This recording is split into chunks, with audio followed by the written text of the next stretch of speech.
Hello and welcome to this week's episode of the Flip Flop Family podcast. I'm Xylene. If it's the first time that you've joined us today, thank you. Welcome. We release 2 episodes every single week and you can find us everywhere on all the podcast streaming platforms as well as YouTube. You can press the little ring bell and it will let you know every time that we release a brand new episode.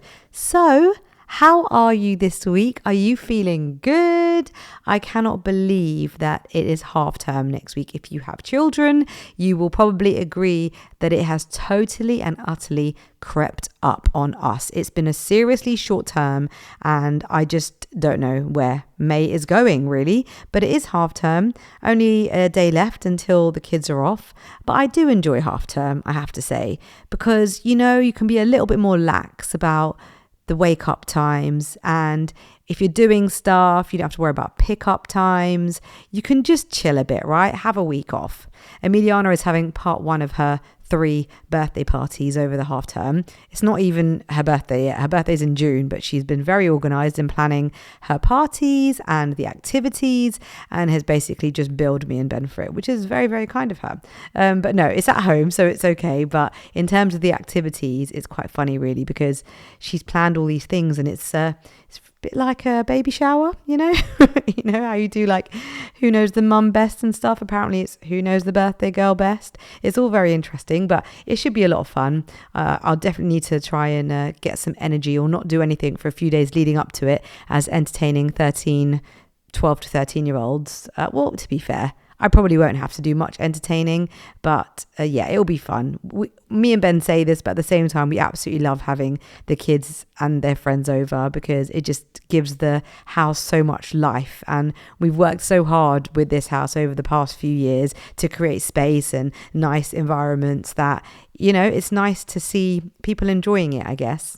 Emiliana did have a little bit of a panic actually the other night. I was lying with her in bed before she went to sleep and she's like, Mom, what are we going to do for 3 hours, like on this party? Although she's planned some things, then they're not that long. So I started using, my thinking cap and I was like, oh, why don't I do because I've got a few cocktail shakers. I was like, why don't we do mocktail making, because it's basically like making potions, isn't it? And kids love that kind of stuff. So I was like, why don't we do mocktail making? Like everyone can choose what they want to make and I can do like the shaky. Like I was totally like picturing myself as Tom Cruise, shaking the shaker. And yeah, she shut me down. She's like, Mum, I'm going to be 13. Yeah. Maybe save this for when I'm 16. And I was like, I'm not going to start adding alcohol. I meant mocktails. And yeah, she shut me down. I thought that was actually a really good idea. If you're on our Instagram, you may have noticed that we did our first Instagram live. We haven't done one for ages. When we were traveling, we used to do Instagram lives all the time, which was so fun to see who was coming on and, being able to communicate when we were in all different parts of the globe. But we haven't done one here in the UK. As we've started our food page, the Flip Flop Family Kitchen, I must admit that it's kind of been on my mind to do it because obviously we share our recipes that we cook every week in our house. But doing a live is quite fun because, cooking and sort of sharing what you're doing is quite fun. And I proper fancied myself as a little Nadia Hussein yesterday when I was doing this live. I decided to cook a recipe that I basically didn't know. It wasn't a recipe at all. I just totally winged it. And it was called Chicken 65. If you do like Indian food and go to Indian restaurants, you may be familiar with it. I must admit that the recipe seems to vary from restaurant to restaurant, and we have an Indian sort of pub up the road from us, and I must admit that the actual dish seems to vary in the same restaurant depending on the chef that's cooking it.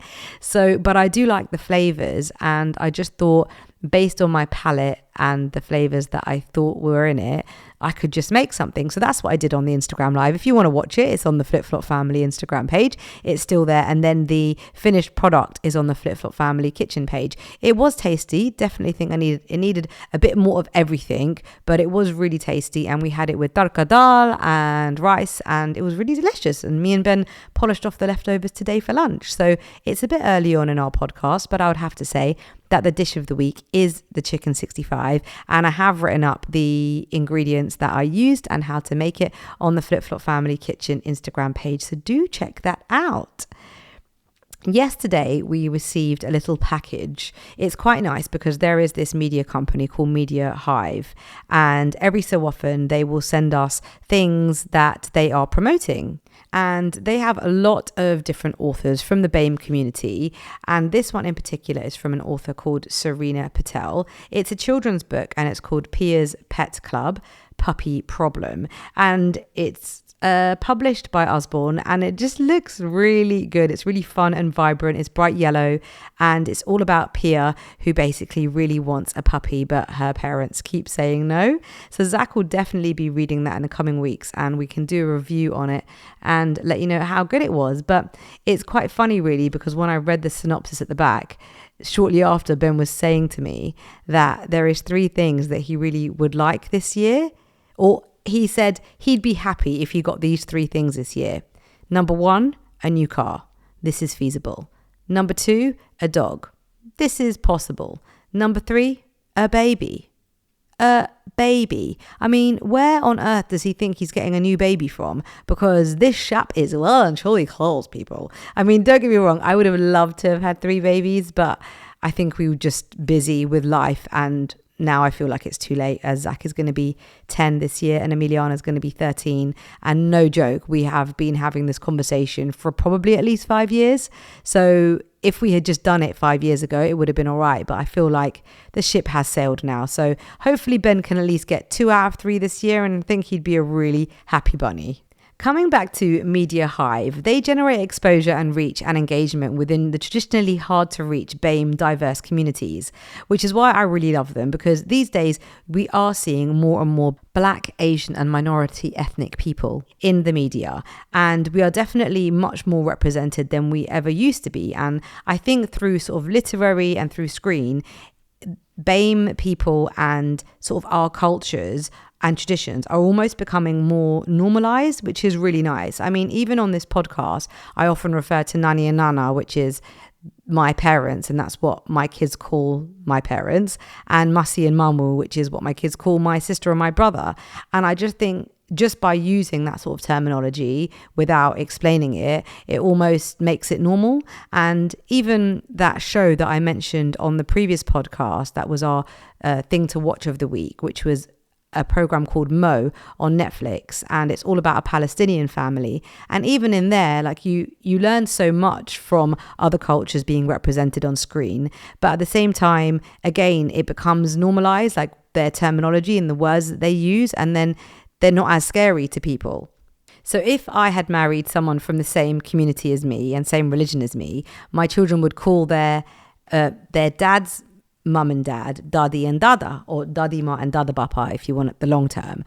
But me and Ben, although we are both of Indian descent, we are not the same religion and we are not from the same community. And this is the community that I feel isn't really represented, and it is the Anglo-Indian community. It's very close to my heart, as of course Ben is Anglo-Indian and my children obviously take part of that heritage also. But a lot of people just don't know about Anglo-Indians. So my kids called their late granddad, and they call Ben's mum grandma, which, you know, I always found it quite funny, if I'm being brutally honest with you, because when I met Ben in a nightclub many moons ago, I asked him his name and he said, "My name is Ben." And I just laughed because I'd never met a brown person with technically a white person's name, or an English name, I would say. And I just thought he was, you know, one of those guys when you're out and about and you meet someone and they just don't tell you their real name. And it's like, well, that's not a great start if you're already lying to me. And you know, what are you actually trying to hide from? So poor thing, he got a lot of interrogations from me and a lot of weird looks, because I was like, come on, like, what is your name? And even through our first conversations and our first date, I was still asking him. I was like, are you actually going to tell me your name? I mean, he was too cute, so I couldn't just be like, you're lying to me, I'm not going to see you. And he was just so lovely, as he still is. But his name is Benjamin and his surname is Hewins. And yes, I am now a Hewins also. But I had never come across Anglo-Indian people. And it is a real distinct minority community of mixed race between British and Indian ancestry. So if you don't know about Anglo-Indian people, during the colonial period, their ancestry was defined as British paternal. So this is like when the British ruled India, the British men went over there, and Indian maternal heritage. So during that time, sort of prior to 1911, babies that were born to Indian mums and English dads were called Eurasian or Indo-Briton, and then the term changed to Anglo-Indian. So that's really where Anglo-Indians came from. They were essentially had white dads and Indian mums, hence the mixed race, and you had this whole population of Anglo-Indians. And sadly, as with I think a lot of mixed races, they weren't really accepted by the Indians and they weren't really accepted by the British, and hence they sort of had their own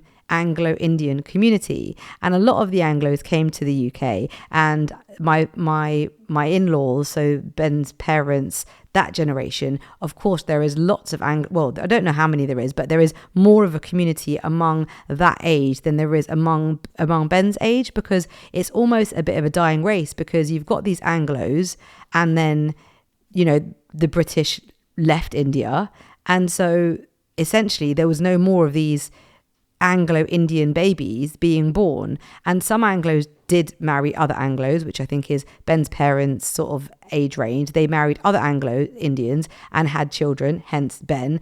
But now they're in the UK, there isn't many Anglo-Indians, and the communities aren't as close together as they used to be. So the likelihood of an Anglo marrying another Anglo is actually a lot more slim.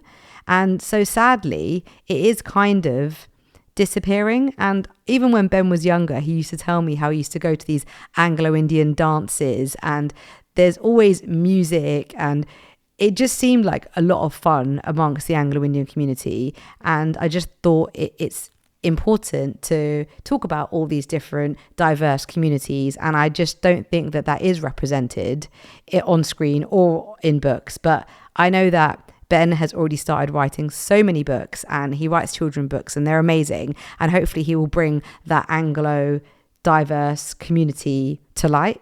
When I met Ben, it was actually a bit of a culture shock because, like I said, I had never come across Anglos before, and Anglo-Indians tend to be have been brought up in Christian environments. So Ben's family are Catholic, and again, I hadn't come across an Indian Catholic before, and all the Indian or Asian people that I knew were either Sikh or they were Muslim or they were Hindu, but I had never come across a Catholic Indian person.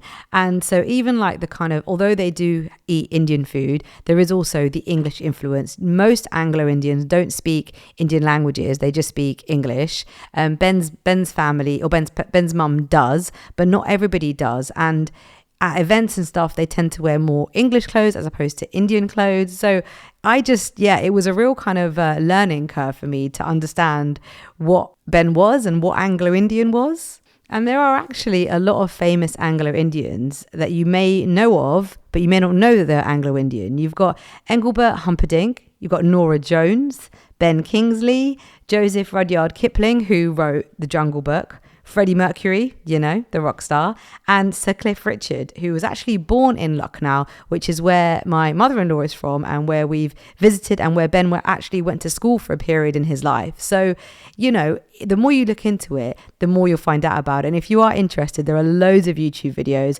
about Anglo-Indians and kind of like the forgotten children, really, of India.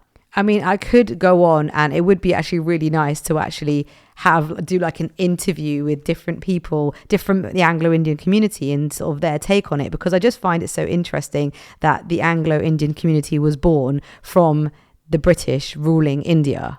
Then, to make matters even more complicated, Ben went and married me, and I'm Ismaili Muslim, which again isn't very common. Not a lot of people know about Ismailis. So our children are Ismaili Catholic, which is, you know, great. And they always thought that was just one religion, but they've had to kind of learn both and take on both, and they are doing it with such ease, and we are very proud of them. And all we say to them is just be a good human, be a good person, be kind, and that's all you can ask of them.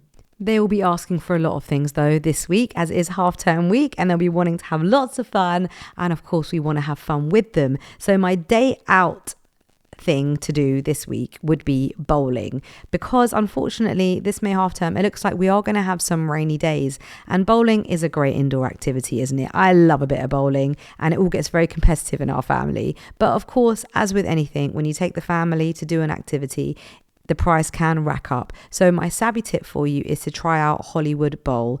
It's 50% off this May half term, and it's only if you bowl before 11 a.m. Now, I know that's a little bit early, but you know, the younger ones, they do wake up nice and early. So get a bowling in before 11 a.m. You head over to the Hollywood Bowl website and use the code RETRO50, RETRO 50, and get 50% off bowling. Why not, eh? It sounds like a great thing to do this half term. The tune of the week has got to be Queen and Bohemian Rhapsody, of course, composed by Freddie Mercury, our little Anglo-Indian friend there. I hope you very much enjoyed listening to today's podcast, and I hope you've learned a thing or two. Perhaps you didn't know about Anglo-Indians, and if you didn't, then I'm really happy to have shared that with you, as that is part of my family and my life. It's always lovely talking to you. Great to be here, and I hope you've enjoyed it too. Have an amazing week ahead, and we'll see you again on Monday. Thank you so much. Bye bye.